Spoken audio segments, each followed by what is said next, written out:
Boa tarde. Veja no Hora Busão. Justiça do Trabalho irá tratar demissões na Marco Polo em Caxias do Sul. Em Belo Horizonte, ônibus é incendiado em Betim nesta madrugada de segunda-feira. Em Natal, Justiça determina que empresas de ônibus operem com 100% da frota na cidade. Paralisação poderá deixar região com menos ônibus circulando na quarta-feira, dia 2. O Hora Busão está apenas começando.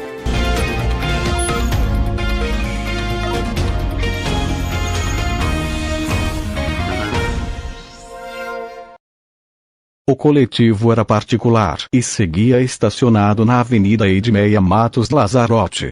A Polícia Militar de Minas Gerais informou que uma equipe foi deslocada para a região, porém, acabou encontrando o ônibus em chamas. O Corpo de Bombeiros foi acionado para combater o incêndio. As chamas foram controladas e, segundo a corporação, não foi constatado dano à rede elétrica. Ainda segundo os policiais militares, em entrevista ao dono do ônibus, disse que o mesmo não poderia pegar fogo sozinho, já que estava sem bateria.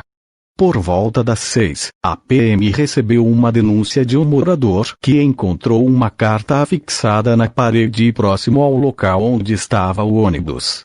A bilhete informava que o sistema penitenciário segue com problemas, e reclama diretamente da gestão da penitenciária Nelson Hungria, localizada na cidade de Contagem, também na Grande Belo Horizonte. A Secretaria de Estado de Justiça e Segurança Pública, SEJUSP, ainda não se posicionou sobre a ação até a publicação desta reportagem. O sindicato que representa os funcionários demitidos, informou assim como o Jornal Pioneiro, que uma audiência foi marcada pela Justiça do Trabalho de Caxias do Sul, a partir das 16. Na manhã desta segunda-feira, 31, o Sindicato dos Metalúrgicos realizou um protesto na fábrica da Marco Polo no bairro de Anahesh, em Caxias do Sul, chamando a atenção de todos que passaram pelo local. O número de profissionais que foram demitidos pela Marco Polo em Caxias do Sul não foi informado pelo Sindicato dos Metalúrgicos, já que há funcionários com menos de um ano empregado, e que, segundo a entidade, ainda não teria feito a homologação da demissão sindical. Os funcionários da Marco Polo informaram que as demissões começaram a acontecer no último dia 20 de agosto, e que continuam com outras demissões. Há uma estimativa de que mais de 100 profissionais tenham sido demitidos da fabricante de ônibus, que, segundo os ex-funcionários, a empresa receberia incentivos para evitar demissões e seguem demitindo. A Marco Polo foi procurada para comentar a situação, porém, até publicação desta reportagem, ainda não tinha se manifestado. A Prefeitura de Natal informou através da Secretaria de Mobilidade Urbana, informou que só voltaria com a frota completa dos ônibus, após o retorno das aulas presenciais. O governo municipal afirmou que 322 coletivos seguem circulando em diversas linhas municipais no momento, representando 56% dos 571 veículos que circulavam na cidade antes da pandemia. A Sexta Vara de Fazenda Pública da Comarca de Natal acabou acatando o pedido e determina a retomada completa da frota de ônibus. Na decisão, determina ainda que o município volte a operar as 20 linhas de ônibus, 01A, 01B, 12, 14, 13, 18, 20, 23, 69, 30A, 31A, 34, 41B, 44, 48, 57, 65, 66, 81, 587, 588 e 592, que foram suspensas após o início da pandemia da Covid-19 sem deliberação do Conselho Municipal de Transporte e Trânsito Urbano. No documento da decisão, determina que a Prefeitura de Natal deve fiscalizar, através de seus órgãos, a frota de ônibus do transporte coletivo, assim como a observância das normas sanitárias de combate à disseminação da pandemia. Também devem ser aplicadas medidas administrativas previstas às empresas permissionárias do setor em situação irregular. A decisão do juiz Francisco Serápico da Nóbrega destacou que todas as fases previstas no cronograma para a abertura gradual da economia natalense foram concluídas, de forma que a retomada dos serviços não essenciais e das atividades de comércio encontra-se, neste momento, em fase avançada, mas o serviço público de transporte coletivo de passageiros está autorizado a funcionar com, no mínimo 50% da frota regular. Na decisão, o juiz considerou que o avanço na retomada dos serviços não essenciais e do comércio implica no retorno da demanda pelo transporte coletivo aos níveis habituais, com o agravante de que a superlotação nos veículos coloca em risco a saúde e integridade física não apenas dos usuários de transporte público, mas também dos trabalhadores do setor, uma vez que os estudos elaborados por autoridades sanitárias indicam que os ambientes de maior risco de contágio para a Covid-19 são aqueles com maiores aglomerações de pessoas e dificuldades de manutenção do distanciamento social.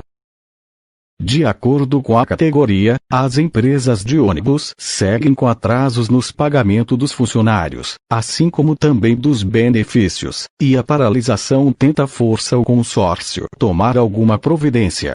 Se até o próximo dia 1º, as pendências foram solucionadas, a frota de ônibus irá circular normalmente. Porém, se nada for feito, apenas 30% dos ônibus estarão circulando na Grande Vitória a partir das primeiras horas da manhã do dia 2 de setembro. As empresas que compõem o Consórcio Atlântico operam 166 linhas e sublinhas entre as cidades de Vitória, Vila Velha e Serra, com aproximadamente 800 ônibus urbanos. O consórcio ainda não se manifestou sobre o assunto, até a publicação desta reportagem. A Prefeitura de Florianópolis informou que o prefeito Jean Loureiro segue estudando um novo protocolo para que o serviço de transporte, que é considerado essencial, seja liberado quanto antes. Na noite da última segunda-feira, 24, o governo do estado de Santa Catarina divulgou através do Diário Oficial Eletrônico a autorização para a retomada do transporte de passageiros intermunicipais. O governo do estado informou que a portaria divulgada na última semana é válida em todo o estado, mesmo para as cidades que possuem indicadores de risco potencial de contaminação do novo coronavírus. O governo do estado acabou transferindo a liberação para as prefeituras, de acordo com suas necessidades. A Prefeitura de Florianópolis acabou publicando um decreto municipal no dia 21 de agosto, em que passou a proibir a entrada de ônibus do transporte rodoviário intermunicipal e interestadual até o dia 4 de setembro. O governo municipal ainda informou que os ônibus de turismo e fretamento seguem proibidos de circular na cidade, e que apenas o serviço de fretamento para transporte de pessoas que são autorizados pela Secretaria Municipal de Saúde podem operar. A Secretaria Municipal de Mobilidade Urbana informou que a restrição é apenas para o transporte coletivo e rodoviário. Os ônibus municipais de Florianópolis e de empresas que fazem o serviço intermunicipais entre Florianópolis e os municípios da região metropolitana seguem autorizados, como os veículos das empresas Biguaçu Transportes, Estrela e Jotur, respeitando as medidas de combate à pandemia, como redução na lotação, uso de álcool em gel e diminuição de horários. A Prefeitura de Gaspar, no Vale do Itajaí, informou que a partir desta segunda-feira, 31, segue retomando a operação dos ônibus municipais e também intermunicipais, que estavam suspensas. O retorno, ainda segundo o governo municipal, segue de forma progressiva e com horários parciais.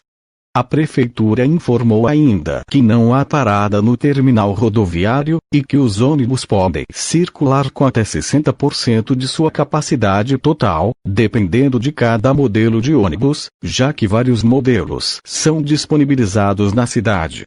As empresas Verde Vale e Safira precisarão manter um conjunto à operação como forma de atender aos passageiros da cidade, e com isso, evitar a aglomeração de passageiros durante as viagens.